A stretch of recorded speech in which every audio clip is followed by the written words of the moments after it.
Welcome back to Module 2, Integrated Skills Approach, What and Why.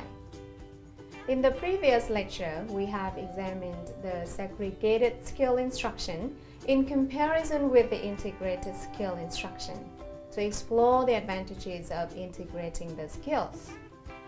In this lecture, we are going to talk about some considerations in and disadvantages of integrated language teaching. Also, we are going to discuss what teachers should do to apply successfully this approach in the class. As Hinkle put in, the teaching of integrated language skills can also have a number of disadvantages. To begin with, a curriculum that concentrates on a single language skill at a time can permit more focused teaching and more intensive learning. Furthermore, in various regions and cultures where the instruction in discrete language skills is highly valued, both teachers and learners have been known to resist skill integration. In such settings, integrated instruction may not be well suited to the local traditions of how teaching and learning are to be conducted. Additionally, complex integrated instruction with more than two language skills integrated places greater demands on both teacher and the learner. Curricula and syllabi that integrate a range of language skills require the teacher to be reasonably versatile and well-trained. In most cases, the teachers need to be at least somewhat familiar with discourse-based instructional models. At the same time, teachers can be expected to devote more time and effort to preparing the materials appropriate for integrated instruction. In many regions around the world, where teachers are required to teach very large classes, the teaching of integrated skills may not be a very practical option. Another notable disadvantage of integrated instruction is that many, if not most, learners have unevenly developed proficiencies across the four macro skills. For example, second language learners who live in English-speaking countries may have stronger skills in listening and speaking than in reading and writing. Conversely, English as a foreign language learners are likely to be better readers and writers than listeners and speakers. For this reason, the teaching of integrated skills can become complicated when instructional materials and practice have to account for a considerable variance in learners' abilities. In complex integrated teaching, a frequent tendency is for a particular language skill or set of skills to receive less attention than learners' proficiencies might require.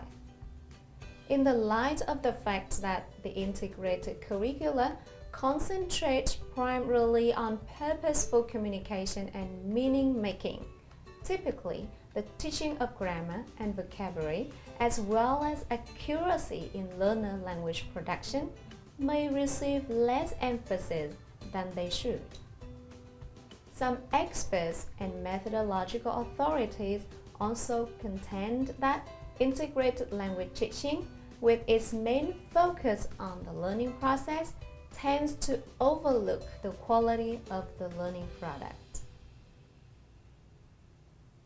Oxford has given some advice to teachers who want to integrate language skills in ESL or EFL instruction. In her opinion, teachers should consider taking these steps.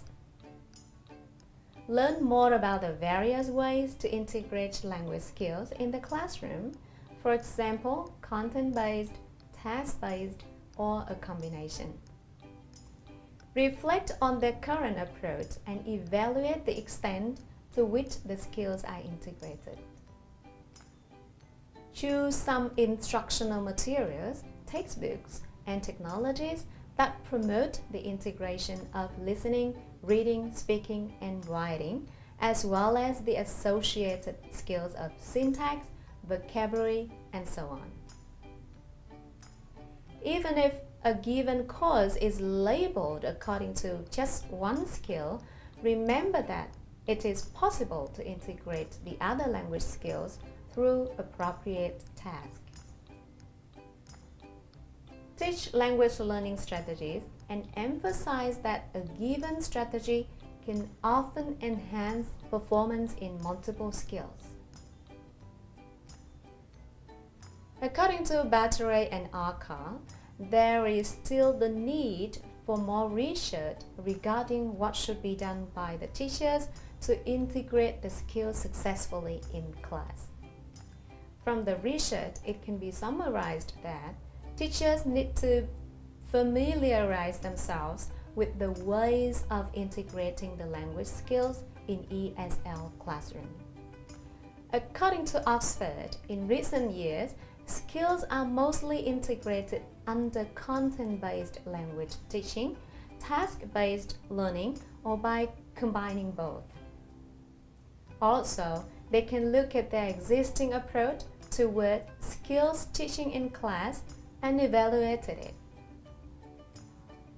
It is the responsibility of the teachers to reflect on the possible ways to integrate more skills to make their classes more dynamic. Here, they should focus on learners' need and teaching them authentic language use. In Hammer's opinion, competent users of a language are proficient in a range of language skills and are able to use them in real life. Thus, teachers should prepare the learners to implement their language knowledge outside of the classroom by creating an authentic environment in the class where they can practice a different range of skills. In addition, integration of skills depends on the proficiency level of the learners. For learners with lower proficiency level, integration can be general and basic, whereas for more advanced learners, it can become more refined and complex. Moreover, Oxford advocates that materials, textbooks, and technologies that promote the integration of the skills as well as the sub-skills of language can be chosen by the teacher. Although some materials or textbooks may not include skills integration, the teacher can be creative and find some ways to incorporate other language skills in activities and tasks. Some strategies, such as predicting and inferring, can be useful for more than one skill in ESL classrooms.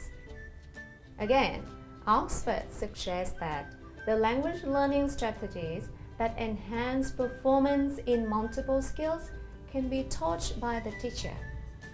Through this process, the teacher can make second language acquisition easier for the learners. However, unnecessary mixing too many skills without any thematic connection is confusing for the students, and it will be counterproductive in the long run. Last but not least, V03 and Arca mentioned that skills integration should not be forced.